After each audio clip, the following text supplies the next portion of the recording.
Hey, what's going on, everyone? You are now listening to Resilience in Action with Erin Brown.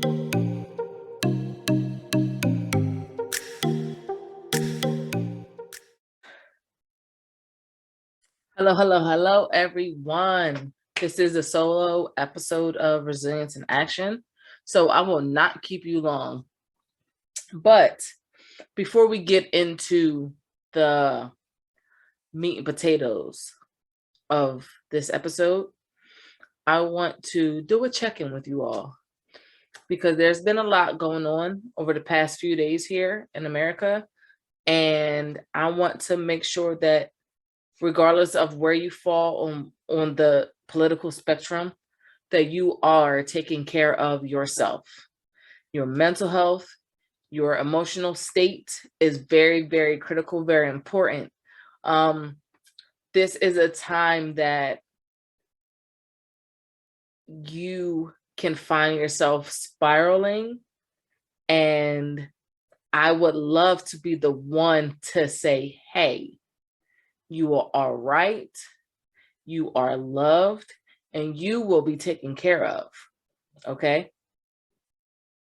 Now that is established, that you're good, or maybe you're not good, right? Maybe you're not good, but you'll get good.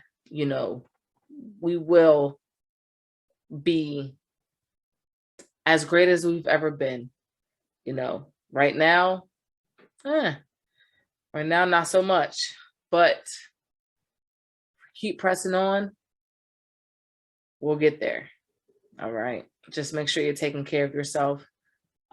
Seek the help of a professional therapist that can provide you with help coping with whatever it is that you're going through in the moment.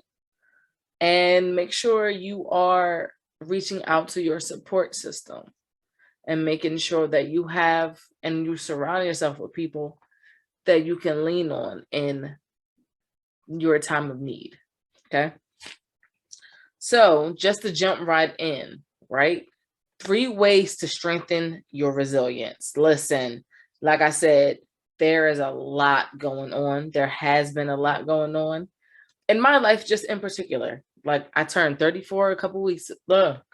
Goodness gracious.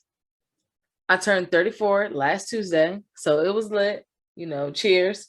Wake up, be awesome, repeat. This is actually chocolate milk. But like I said, there's been a lot going on.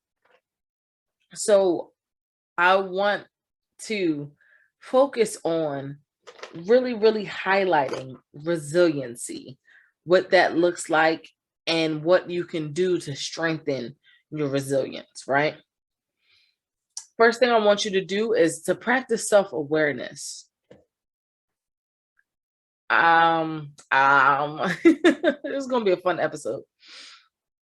I want you to focus on like what triggers you, what sets you off, what makes you feel some type of way. And once you figure out the what, I want you to turn to the why. Like understand why that trigger is triggering you at the moment. What is it about?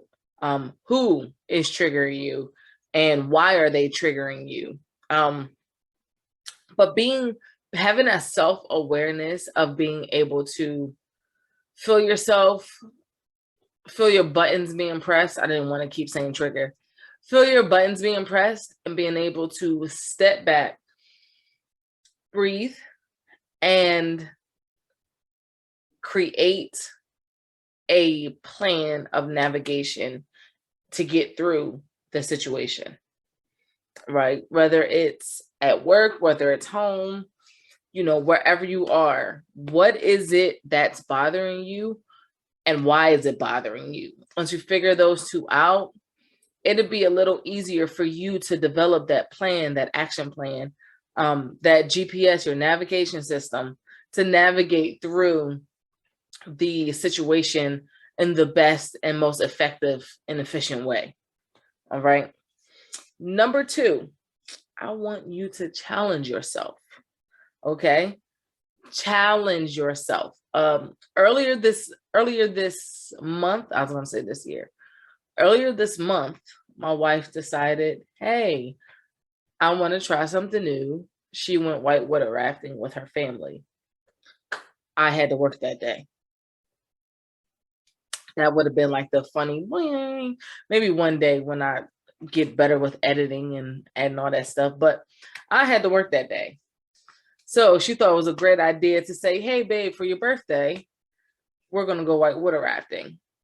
I had never gone, never really had an interest in going whitewater rafting, but here we are, right? Here I am, whitewater rafting. I say all of that, and I say that to say this: step outside of your comfort zone. Do something that's going to force you outside of your comfort zone.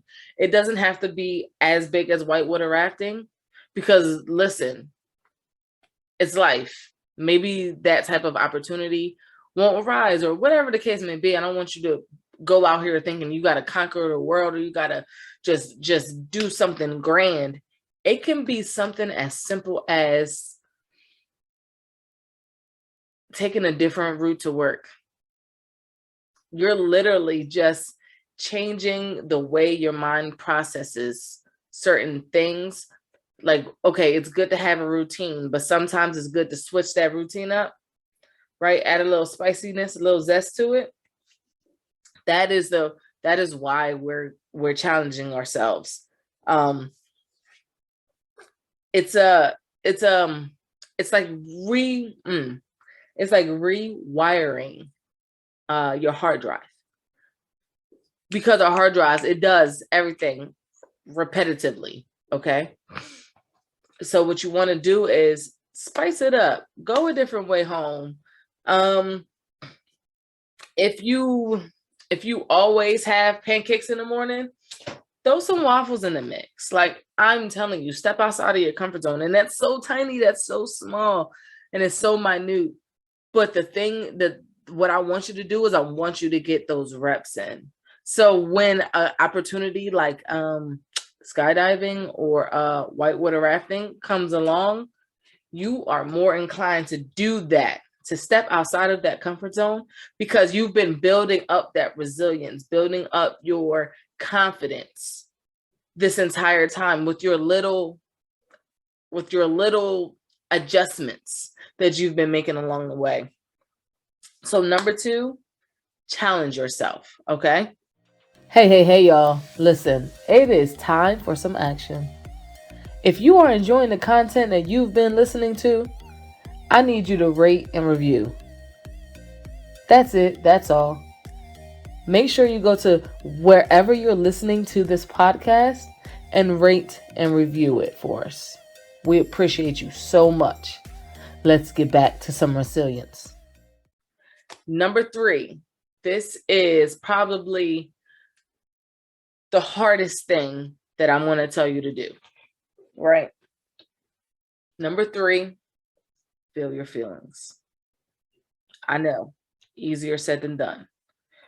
I absolutely agree, 110%. It sounds so simple, but it's not, because of what we have been taught, how we have been taught to navigate who we are and what it is that we're feeling. And it's great that we are moving in a direction of more openness, but there's still a lot of progress that needs to be made. So I made a post like several years ago, and I reshare it every year. And it says, hey, men and boys are allowed to cry. Like, absolute, feel your feelings. Because what happens is, so they aren't allowed to express those emotions, that whatever it is that's making them want to cry, the sadness, the guilt, the anger, whatever it is, all they're allowed to feel out of everything I just said was the anger, right? Rage. So now we have men and boys out here trying to function in a world that is set up to reward that type of behavior. Trying to function in a world that's set up to reward that type of behavior. Yes. And what do I mean by trying to function? Because obviously people have been doing it. But look at where we are, right? Look at where we are. So let's take from the macro, let's take it down to just the micro, take it down to the individual. I want you to figure out how to articulate what you are feeling. I want you to learn the language needed to express to someone else how you are feeling. Do not run from it. Do not try to minimize it. If you're mad, be mad. If you're frustrated, be frustrated. If you are sad, be sad.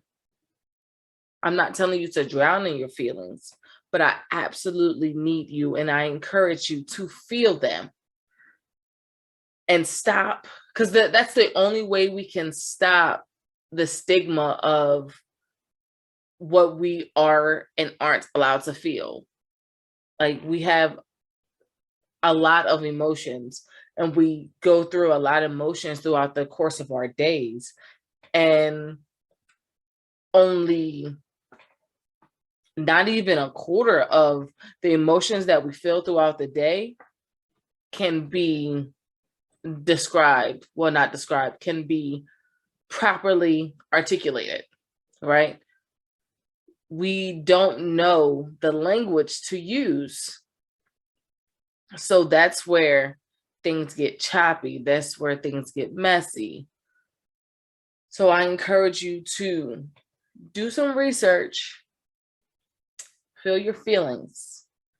That way you'll learn how to articulate them, and you'll learn and create strategies and systems on how to navigate them in the most efficient and effective way, so that the outcome on the other side is not chaos and destruction.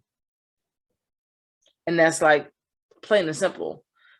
I need you to figure out how to tell someone how you're feeling, so that the other coming out on the other side is not chaos and destruction. Is not all over the place. It's you can explain how you're feeling, first off, to yourself, right? First and foremost, like, before you go and try to explain what's going on to someone else, inside of you, to someone else, you need to have that conversation. Unless, like I said, you're going to a professional therapist or someone in that nature that can absolutely help you with the language, help you navigate that. But if you're just going to a friend or something like that, I strongly encourage you to try to do the work, the inner work, the heart work. Right side? Yep.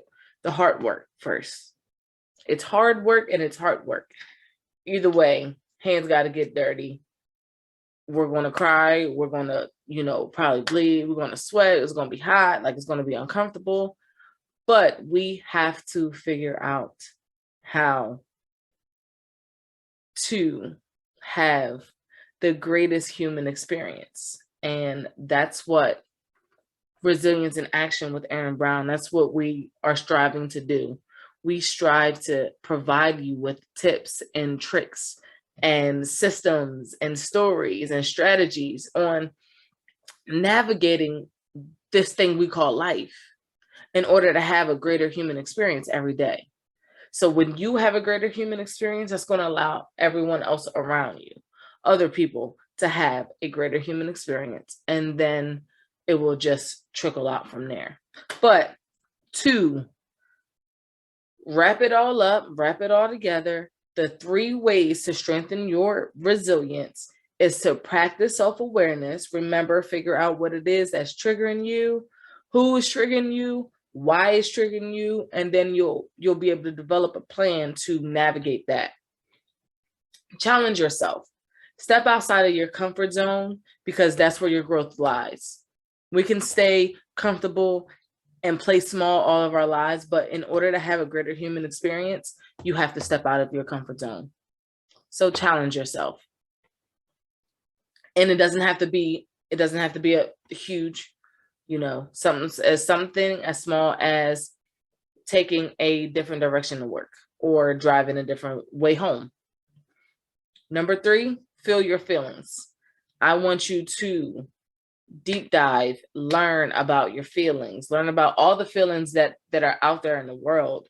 Atlas of the Heart, Brene Brown, like, I cannot recommend that enough. The audio book, the book itself, and the HBO Max special, like, do it all, because that is a great place to start on this journey into having a greater human experience. A fantastic place to start, because she goes over so many different emotions that you didn't even know existed, emotions that you thought were one, but is actually the other. Like, she goes into, it's amazing. So Atlas of the Heart, Brene Brown's selfless plug. I wanted to throw that in there real quick. Feel your feelings so you can create the language or learn the language to not only articulate it to others, but to let yourself know what you're feeling and how you're feeling. Those are just a few ways. Obviously, there's a lot of ways that you can strengthen and help develop that resilience, the resiliency muscle.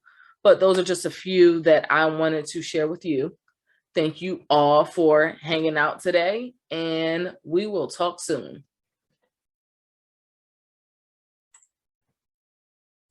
Thank you for listening to this week's episode of Resilience in Action with Erin Brown. If you enjoyed this episode, make sure to rate, review, and subscribe. And I want you to remember one thing: resilience in action will always lead to a greater human experience.